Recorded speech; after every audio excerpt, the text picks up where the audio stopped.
तो ऐसा तब तक चलता रहेगा कि कोई भी अपनी जागीर समझ के दूसरों को रौंदता रहेगा। पुलिस के पास क्या पावर है? पुलिस के पास तो ये भी पावर है कि वो मारने कोई अधिकार ही नहीं है किसी को, तो वो हम लोग पावर देंगे यूट्यूब और वो जो ठीक करना है वो हम एज अ पॉलिटिशियन बन के नहीं करेंगे, हम अपने गुरु की सेवा के हिसाब से उनको करेंगे। आज जाके कहीं पे आपको पेड़ भी लगाना है, 10 चक्कर मारते रहोगे, 10 सवाल जवाब आप करते रहोगे, और हर जगह पे जहाँ पर आप जाओगे काम करने, हर जगह किसी ना किसी का तो नुमाइंदा होता ही है। एग्जाम्पल देता हूँ मैं आपको, समझ लो एक गाँव है, उसके अंदर कैंसर है, हमें वहाँ पर जाके कुछ करना है। कैंसर के लिए गाँव का हित है कि हम मुश्किल करने आए हैं। उस गाँव में कोई सरपंच होएगा, वो सरपंच किसी पार्टी से लड़ा होएगा, वो उसका हित होगा कि कोई बाहर वाला ना आके कर देते, करते ही होते तो यहाँ आज हम कहाँ होते। तो राजा में और तानाशाही में फ़र्क है। राजा वो होता था जो घर में बैठ के उस मजदूर के साथ भी खाना खा लेता था ना, ये होता वो है जी उसको वहाँ कर दो, छूता छूता ये सब कर दो। तो पावर यूँ नहीं, पावर यूँ जुड़ के आएगी, तो सबको जोड़ना है और सबको साथ में लेके करना पड़ेगा। अब ये नहीं पता कि किसके चेहरे के पीछे किसका थिंक टैंक है, स्पोर्ट्समैन कौन है, चेहरा कौन है, चला कौन रहा है। तो आज जो किसान आंदोलन चलेगा ये रुकेगा नहीं, क्योंकि जो वहाँ बैठे उनका जायदा नहीं कोई भी। वो जो लीडरशिप में इस आंदोलन को ले गए हैं उनके अपने बिजनेसेस हैं, उस चीज़ों के मंडियों का बिजनेस है, लोगों का आड़ती का बिजनेस है, लोगों का ज़मींदारी का बिजनेस है। तो जब अगर मेरा बिजनेस है और कुछ ऐसा हो रहा है कि मेरा भी कुछ हिल रहा है, तो मैं तो रुकूंगा ही।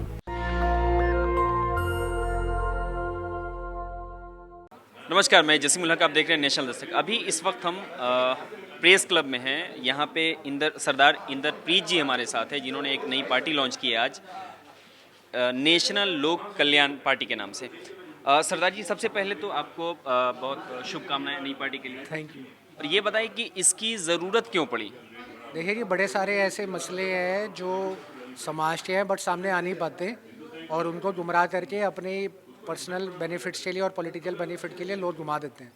तो हमने तो शुरुआत करी थी कि इन मसलों तक हम लोगों तक पहुँचे और उनकी सेवा करें अपने गुरु के भाव से। एनजीओ के प्लेटफॉर्म पे जब हमने देख लिया कि अगर वो इंडिविजुअल बंदा ही कुछ अपने लिए नहीं कर पा रहा, we as an NGO outfit भी कुछ नहीं कर पा रहे, तो ऐसा तब तक चलता रहेगा कि कोई भी अपनी जागीर समझ के दूसरों को रौंदता रहेगा। तो तानाशाही रोकने के लिए खुद ही बैठ के जनता तक जाएं और जनता को अपने साथ जोड़ें। इस वजह से हमने अपनी पॉलिटिकल आउटफिट को अब इस्टेब्लिश किया। क्या मकसद क्या है इस पार्टी बनाने के पीछे? मकसद है जी जो भी जनता है वो हमारे साथ जुड़े और अपनी तकलीफ़ें बताए, और हम जो वो चाहते हैं उस तरीके से करें, ना कि ये है कि हम पॉलिटिशियन बन के अपना उनके ऊपर हुकूमस्ती चलाएं और उनको अपनी तरीके से मैनिपुलेट करें और अपनी चीज़ें उन पर थोपें। तो जो वो चाहेंगे हम वही चीज़ को आगे रख के वैसे ही बढ़ाएंगे। ये किसान आंदोलन चल रहा है, चूँकि आप सरदार हैं, और ये पूरा आंदोलन सरदारों के नाम से इस वक्त जाना जा रहा है। ये पिछले 10 महीने से तकरीबन बैठे हुए हैं ये लोग।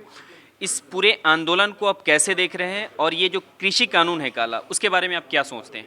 देखिए बहुत ज़रूरी है कि बैठ के किसानों के साथ बात करी जाए, एक कॉमन प्लेटफॉर्म पे उनको बुलाया जाए, निष्पक्ष होकर उनकी बातें सुनी जाए। जब तक किसान भाइयों को इंडिपेंडेंटली बुला के, ना कि किसान के लीडर्स को बुला के, बल्कि जो किसान बैठे हैं परेशान हैं उनके पास जाके बैठ के बात नहीं होगी, ये मसला हल नहीं होगा। चाहे इसमें अमेंडमेंट्स हैं, चाहे कुछ भी है, मसला निकलेगा बैठने से। अगर एक बार सरकार चाहती है और इन सब के साथ बैठ जाए, लंगर ही चल ले, तो बड़े सारी चीज़ें तो वहीं ख़त्म हो जाएंगी। सिर्फ बातचीत ही है।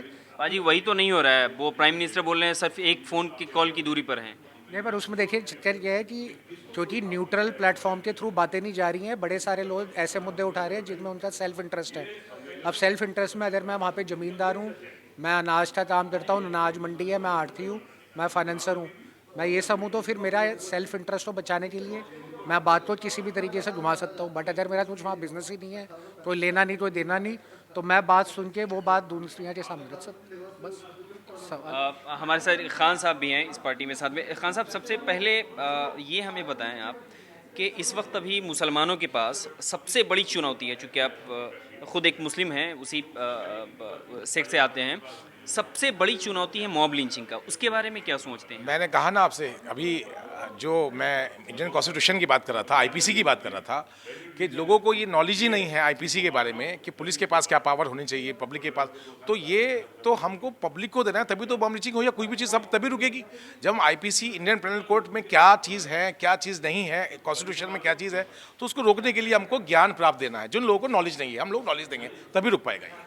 मतलब ये जितने लोग पिट रहे हैं उनको जाके आप समझाएंगे कि मत पीटिए। ये प्लेटफॉर्म हम लोग देंगे, यूट्यूब के थ्रू देंगे। और एक हम लोग जगह जगह जगह अंकल ने बहुत अच्छी बात बोली कि ये वो प्लेटफॉर्म रहेगा जो लोगों की मदद करे। पॉलिटिकल पार्टी नहीं रहेगा, ये लोगों की मदद करे। पुलिस के पास क्या पावर है? पुलिस के पास तो ये भी पावर है कि वो मारने कोई अधिकार ही नहीं है किसी को, तो वो हम लोग पावर देंगे, यूट्यूब के थ्रू देंगे, बहुत सारे चैनल हैं, सोशल मीडिया के थ्रू देंगे। तो पिटने के बाद आप समझाएंगे कि आपने आप गलत पिट गए हैं, या पुलिस वाले को बताएंगे कि आपने गलत किया है? हाँ, मैंने आपसे क्या कहा कि जब मुहिम स्टार्ट होगी तो पहले हम लोग अगर एक दो केस ऐसे आए कि पहले पिट के आए, तो उसके बाद आगे कभी ना हो। पहली बात तो ऊपर वाला ना करे कि पिट के आए, हम लोग ऐसी ही नॉलेज दे दें कि ये चीज़ रुक जाए। और एक दो केस जैसे हमारे पास आने लगेंगे, लोगों को ज्ञान होने लगेगा, तो सब चीज़ें रुकने लगेंगी। बात ये है। खान साहब, चूंकि सारी पार्टी सेकुलर बनने के चक्कर में अपना स्टैंड रखना चाहिए। आप चूंकि महिला हैं, इस वक्त अभी देश में सबसे बड़ी चुनौती महिला सुरक्षा को लेकर है, उसके बारे में क्या सोचती हैं आप?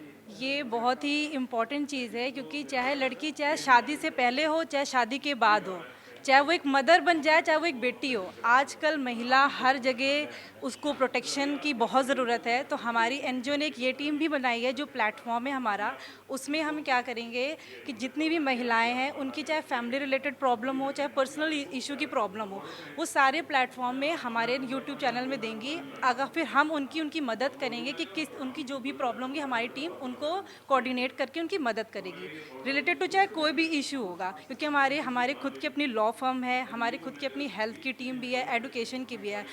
आज इतनी हम आगे बढ़ चुके हैं, लेकिन फिर भी आज भी चाहे लड़की, चाहे मैं डॉक्टर हूँ, लेकिन फिर भी चाहे आपकी शादी हो जाए, फिर भी एक बार लड़की को ये ज़रूर रिस्ट्रिक्शन आती है कि अब तो तेरी शादी हो गई है और अब जॉब की बहुत लोग लड़कियों को आती है कि अब जॉब नहीं करना। ये हस्बैंड्स की होती है, उनके लॉस की होती है। तो उसकी वजह से ये जो हमारी टीम है एनजीओ है, आप हम एक चैनल है, तो उसमें सारी लड़कियां जो भी होंगी अपना कोई भी तकलीफ़ है वो शेयर करेंगे और उसको हम मीडिया तक लाएंगे, पब्लिक तक लाएंगे। तो बेसिकली ये कहा जाए कि ये पार्टी डिजिटल पार्टी, मतलब सारा सॉल्यूशन यूट्यूब के जरिए होगा। और जो हेल्थ के भी पॉइंट से जो है सबसे ज़रूरी है, क्योंकि आजकल लोगों को कैंसर की इतनी अनअवेयर है, हम खाने से भी लेते हैं, इससे भी लेते हैं, तो इसकी वजह से भी हम जो कैंसर के भी जो हेल्थ कैंप करेंगे, इसके थ्रू हमें पता चलेगा कि कितनी हमारी पब्लिक में कितने ज़्यादा कैंसर हो रहे हैं। क्योंकि ना लोगों के पास पैसा नहीं है, ना लोगों के पास इतनी अवेयरनेस है। लोग कुछ भी होता है कहते हैं कैंसर है, कोई बात नहीं, ये फूल आया, गांठ लगाया, चीरा लगाया, कटवा लेते हैं, लेकिन उन्हें ये नहीं पता होता कि वो बिनाइन है कि वो मैलिग्नेंट है, वो क्या कौन सा फॉर्म ऑफ ट्यूमर ले रहा है जो कैंसर का है। तो जो हमारा भी जो किसान आंदोलन भी है, जो कुछ भी चल रहा है, उससे रिलेटेड भी जो फार्मिंग है उसको हम जब बताएंगे कि ऑर्गेनिक खेती कितनी ज़रूरी है उनकी हेल्थ के पॉइंट से लिए, उनके बच्चों के लिए भी। जैसे आईपी जी ने बताया कि किस तरीके से आजकल के बच्चों में भी ट्रेस हो रहे हैं कैंसर के जीन, वो रीज़न ही यही है। क्योंकि जो माँ है, जब वो भी उसकी चाहे जितनी आप डाइटिशियन से डाइट ले लो, चाहे जितना ले लो, फिर भी वो जो डाइट ले रही है, वो चाहे वो नेचुरल वेजिटेबल्स भी ले रही है, फिर भी वो कंज्यूम कर रही है कैंसर, जो कि फॉर्म ऑफ उसके बच्चे को जा रहा है। तो ये हमारा जो हेल्थ टीम है, ये उसका भी डायग्नोसिस करके नहीं, ये मैडम ये तो आप बाद में समझाएंगी ना, पहले जैसे अभी यूपी में हज़ारों बच्चे मर रहे हैं, तो उस वक्त आप ये तो ऑर्गेनिक ऑर्गेनिक के बारे में तो वहाँ जाके बता नहीं सकती। वहाँ हेल्थ सिस्टम को कैसे बेहतर किया जाए कि ये जो मरने वालों की संख्या 1000 हो रही है वो नहीं हो? वो इसी से कम होगी ना, जब हमारा फूड सिस्टम चेंज होगा, हमारा फार्मिंग सिस्टम चेंज होगा, तो उसी तरीके से हमारी मोर्टेलिटी रेट भी कम होगी। क्योंकि जैसे वो खाएंगे वैसा ही उनकी हेल्थ बनेगी, फिर वैसे ही मोर्टेलिटी रेट भी कम होगी। कि सारा सिस्टम एक ही दूसरे से कनेक्ट है। जब हम जो खाएंगे वैसा हम बनेंगे। तो जो भी आप कह रहे हैं, जो भी समस्या बन रही हैं कैंसर की, जो बच्चे मर रहे हैं, ये उसी तरीके से होंगे। प्लस हमारा जो प्लेटफॉर्म हमने बनाया है कि बच्चों की कोई तकलीफ़ या हेल्थ इशू है वो हमारे मीडिया तक लाएं, हमारी हेल्थ कैंप उनको इलाज भी देगी इस तरीके। शुक्रिया। सरदार जी, एक बात और बताएं कि ये आपने चूँकि उत्तराखंड में और पंजाब में कहा कि पूरी सीट पे लड़ेंगे, एजेंडा क्या होगा आपका? ये जो सारे एजेंडे हैं, डेवलपमेंट का एजेंडा है, इमिग्रेशन का एजेंडा है, और जो यहाँ पे दोनों स्टेट्स आज इतनी ज़्यादा पिछड़ी जा रही हैं, और एक टाइम पे ये दोनों स्टेट सरताज होती थी इंडिया का, तो दोबारा से उनको वापस रिवाइव करेंगे। भाई 2 जगह है तो 2 जगह से शुरुआत करेंगे हम लोग। तो ये 2 के अंदर तो हमने काफ़ी वर्किंग करी हुई है, काफ़ी ग्राउंड वर्क हमने करा हुआ है, समाज तो जोड़ा हुआ है, तो उनको बिल्कुल दोबारा तरीके से ठीक कर देंगे।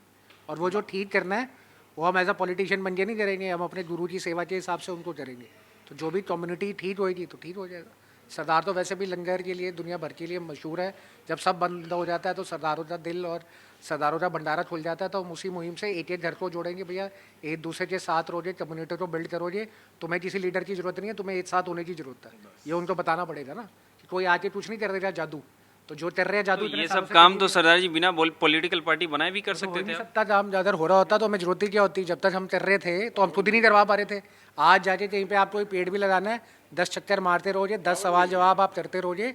और हर जगह पे जहाँ पर आप जाओगे काम करने, हर जगह किसी ना किसी का तो नुमाइंदा होता ही है। एग्जाम्पल देता हूँ मैं आपको, समझ लो एक गाँव है, उसके अंदर कैंसर है, हमें वहाँ पे जाके कुछ करना है। कैंसर के लिए गाँव का हित है कि हम मुश्किल करने आए हैं। उस गाँव में कोई सरपंच होएगा, वो सरपंच किसी पार्टी से लड़ा होएगा, वो उसका हित होगा कि कोई बाहर वाला ना आके कर देता। करते ही होते तो यहाँ आज हम कहाँ होते। वो देखिए ना, जो कड़ी नीचे से जुड़ी है वही सबको उलझा देती है, तो टूटेगी कैसे। लो जी हम भी आगे कर लो अब। अच्छा, एक आखिरी सवाल, आपने ये अपना थीम बनाया हुआ इस पार्टी का, सरबत दा मतलब सबका भला, कैसे करेंगे आप? ऐसे ही करेंगे। समाज को एक साथ जोड़ना है, कम्युनिटी को एक साथ जोड़ना है। देखिए, नौकरी पैदा करना या हेल्थ केयर के इशू करना या समाज को जोड़ना, पहले तो राजा महाराजा होते थे, पर वो राजा महाराजा तब तक होते थे जब तक उनकी प्रजा खुश रहती थी। और आज मैं बोलूँ कि मैं ऐसा कंजर बन जाऊँ कि मैं तो राजा बन जाऊँ, बट जो मेरी सारी की सारी कौम है वो सफ़र कर रही है, तो वो तानाशाही है। तो राजा में और तानाशाही में फ़र्क है। राजा वो होता था जो घर में बैठ के उस मजदूर के साथ भी खाना खा लेता। ताना ये होता, वो है जी उसको वहाँ कर दो, छूता छूता ये सब कर दो। तो पावर यूँ नहीं, पावर यूँ जुड़ के आएगी। तो सबको जोड़ना है और उनको बोलना है कि तुम आपस में जुड़े रहो, वरना कोई ना कोई तुम्हारे साथ जो आज तक भुगतते आ रहे हो वो चलता रहेगा। ये तो नेवर एंडिंग स्टोरी है ना, हमेशा होता ही आया और होता ही रहेगा। तो ये सरदार जी, अभी प्राइम मिनिस्टर के बारे में भी कहा जाता है कि ये तानाशाह है, आप तानाशाह बोल रहे हैं, उनके बारे में क्या सोचते हैं आप? देखिए, कहीं ना कहीं कोई भी कहीं पे आगे आएगा तो उसके बारे में कुछ ना कुछ तो बोला ही जाएगा। अब अगर हम चले जाए तो तानाशाही में ट्रम्प था, तानाशाह था। उसके बाद आप चाइना चला जाए, वो तानाशाह है। उसके बाद आप यूएसए आप देख लें, फिर वो तानाशाही है। तो तानाशाही, मोदी जी तानाशाह है कि नहीं? तानाशाही देखिए, अगर कोई अपने समाज के लिए अच्छा करता है तो वो तानाशाह हो नहीं सकता। तो इस तरीके से अगर आज उनको मोदी जी तानाशाह नहीं है। बताता हूँ, आपको बताता हूँ। अगर तानाशाह होते तो समाज और वोट उनको क्यों बार बार चुनती और क्यों बार बार सामने लाती। बट ये ज़रूर है कि अगर कोई बंदा किसी पोस्ट पे बैठेगा, कुछ सही डिसीजन भी होंगे, कुछ डिसीजन गलत भी होंगे। तो वो तानाशाही नहीं होनी चाहिए कि आज मेरे मन में आ गया, जो मैंने बोल दिया वो कर दिया। सबको साथ में लेके करना पड़ेगा। अब ये नहीं पता कि किसके चेहरे के पीछे किसका थिंक टैंक है, स्पोर्ट्समैन कौन है, चेहरा कौन है, चला कौन रहा है। तो जब तक इसको यही नहीं पता तो जिसको क्या पता कि मैं हूँ या मेरे पीछे कोई और है। तो इसकी तो बुद्धि सुलझेगी समय के साथ ही। इलेक्शन आने वाले हैं, पता चलेगा।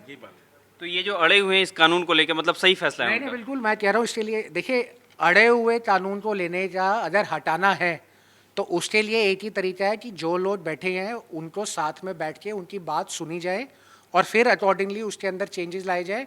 और अगर चेंजेस लाने हैं तो दोनों की सहमति से हो। बट अगर आप आज वो चर्चा नहीं करेंगे, आज आप वो नहीं बैठेंगे, तो आज जो किसान आंदोलन चलेगा ये रुकेगा नहीं, क्योंकि जो वहाँ बैठे उनका जायज़ा नहीं कोई भी। वो इसका एक ही सॉल्यूशन निकलेगा कि आज जो लीडरशिप उनका चेहरा बनी हुई है, उनका फेस बनी हुई है, उस एम्बिशन में क्यों वो बने हुए हैं, क्योंकि वो सारे के सारे कई लोग जो लीडरशिप में इस आंदोलन को ले गए हैं उनके अपने बिजनेसेस हैं, उस चीज़ों के मंडियों का बिजनेस है, लोगों का आड़ती का बिजनेस है, लोगों का ज़मींदारी का बिजनेस है। तो जब अगर मेरा बिजनेस है और कुछ ऐसा हो रहा है कि मेरा भी कुछ हिल रहा है तो मैं तो रुकूंगा ही। बट अगर कोई ऐसा आ जाए जो बोले कि मेरा तो कोई लेना देना नहीं, मैं आके कर लेता हूँ, तो उसकी बात सुन के उनके सामने तो वही रख पाएगा ना। न्यूट्रल आवाज़ चाहिए उनकी बातों को आगे रखने के लिए और दूसरी तरफ की बात को लाके इसका समाधान निकालने के लिए। तो एक लाइन में बताएं सरदार जी, ये कानून जो कृषि कानून है उसको लेकर किसान आंदोलन के साथ नेशनल लोक कल्याण पार्टी साथ में है या उस हम किसानों के साथ हैं हर तरीके से, और किसानों को हम इनवाइट भी करते हैं कि वो हमारे साथ आके जो चीज़ें इंडिपेंडेंटली नहीं रखी जा रही वो जुड़े, हमें बताएं, हम रखेंगे उनके साथ। हम किसान भाइयों के बिल्कुल साथ हैं। ये आखिरी सवाल बिल्कुल, चूंकि पॉलिटिकल पार्टी है, आज के पॉलिटिक्स में पैसा बहुत लगता है। हाँ जी। आप पैसा का क्या मतलब कहाँ से लाएंगे इतना पैसा? भाई, जब हमारा गुरुद्वारा बनता है उसमें भी पैसे लगते हैं। तो जो संगत होती है और जो समाज होता है, चाहे मंदिर बनाओ, मस्जिद बनाओ, गुरुद्वारा बनाओ, पैसा आ जाता है ना अपने आप। ऐसे ही अगर हम उसी सेवा भाव से लगे हैं तो अपने आप आएगा। यहाँ से आएगा, वहाँ से आएगा, कहीं से भी आएगा जरूर। आपने भी तो ऐसे पर मीडिया सवाल दिया ना, आपने सवाल जो पूछा। ये सवाल बहुत बेसिक सवाल है कि आज का जो पॉलिटिक्स है, मतलब राजनीति है, वो पैसे पे टिका हुआ है। उसमें आप दिल्ली ऐसे मतलब राजधानी में पार्टी को लॉन्च करते हैं और 2 बड़े स्टेट में मतलब पंजाब और उत्तराखंड में पूरी सीट पे आपकी पार्टी चुनाव लड़ रही है। आप किसी पार्टी से अगर ये पूछेंगे कि आप पैसा कहाँ से लेके आएंगे तो पार्टी बता देगी पैसे क्या कहा सर ने कि हम काम करेंगे तो जनता पैसा देगी। एक गुल्लक लेंगे, चंदा उसमें इकट्ठा करेंगे, उससे काम करेंगे। गुल्लक बनाएंगे हम बड़ी बड़ी, उसमें चंदा इकट्ठा करेंगे, उससे काम करेंगे। नहीं आप बता रहे थे ना कि पैसा कहाँ हाँ, मैं हमेशा इस चीज़ का हामी हूँ और ये एक बेसिक प्रिंसिपल है। आप काम करिए, पूरी जनता आपके साथ है और पैसा भी आपके पास आ जाता है। ये जो अंडरग्राउंड जो पैसा है ना, ये उन लोगों के लिए जो माफिया लोग जो होते हैं, अपना कवर करने के लिए उनको एक्स्ट्रा पैसा चाहिए। ईमानदारी से काम करने के लिए ज़्यादा पैसा भी नहीं चाहिए था। तो पैसा बताते क्यों नहीं? देखिए कितने लोग ऐसे हैं एमपी जो बिना किसी उसके रिसोर्सेज के एमपी बनते हैं। कितने हमारे एग्जाम्पल है हमारे पास, कितने जो बिल्कुल अपने साइकिलों पे आ रहे हैं, वे भी उन्होंने कोई पैसा नहीं खर्च किया। लोग उनको चुनते हैं, हमेशा चुनते हैं, एक पैसा खर्च नहीं करते। लोग उनको जानते हैं, क्यों? अच्छा काम कर रहे हैं वो, लोग देंगे। कोई एक नाम आप जानते हैं जो बिना पैसा खर्चे को एमपी बना? मैं अभी नाम भूल रहा हूँ, एज है मेरी। आप एक साउथ इंडिया के हैं, साउथ इंडिया के हैं आप। ये मतलब ये तो आप गूगल में कर लो, आपको पता लग जाएगा, आपकी जानकारी में भी होगी। बहुत जने ऐसे हैं जो पैसा खर्च नहीं करते लेकिन चुने जाते हैं, क्योंकि वो काम करते हैं।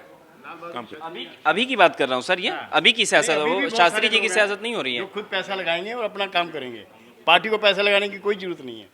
खुद आएंगे, उनका बायोडाटा देखा जाएगा, अगर ठीक होगा तो उसको कर लिया जाएगा। चलिए, आज हम लोग प्रेस क्लब में हैं। यहाँ पे एक सरदार इंदरप्रीत जी नई पार्टी लॉन्च किए हैं जिसका नाम रखा है नेशनल लोक कल्याण पार्टी। देश भर में ऐसे रोज़ाना नई पार्टी बनती है लेकिन पार्टी बनने के कुछ दिनों के बाद से वो अपने मकसद से भटक जाती है। अब देखते हैं कि ये पार्टी आने वाले दिनों में लोक कल्याण के लिए ऐसा क्या काम करती है। कैमरामैन आशीष ठाकुर के साथ मैं Jasim ul Haq, press club, national Dastak, Delhi. National Dastak की आपसे गुजारिश है कि अगर इसको बचाना चाहते हैं तो नेशनल दस्तक को सब्सक्राइब करने के लिए रेड कलर के सब्सक्राइब बटन को दबाएं, फिर बेल आइकन की घंटी दबाएं। नेशनल दस्तक को बचाने के लिए बहुत जरूरी है कि हर खबर को शेयर करें, लाइक करें, कमेंट जरूर करें।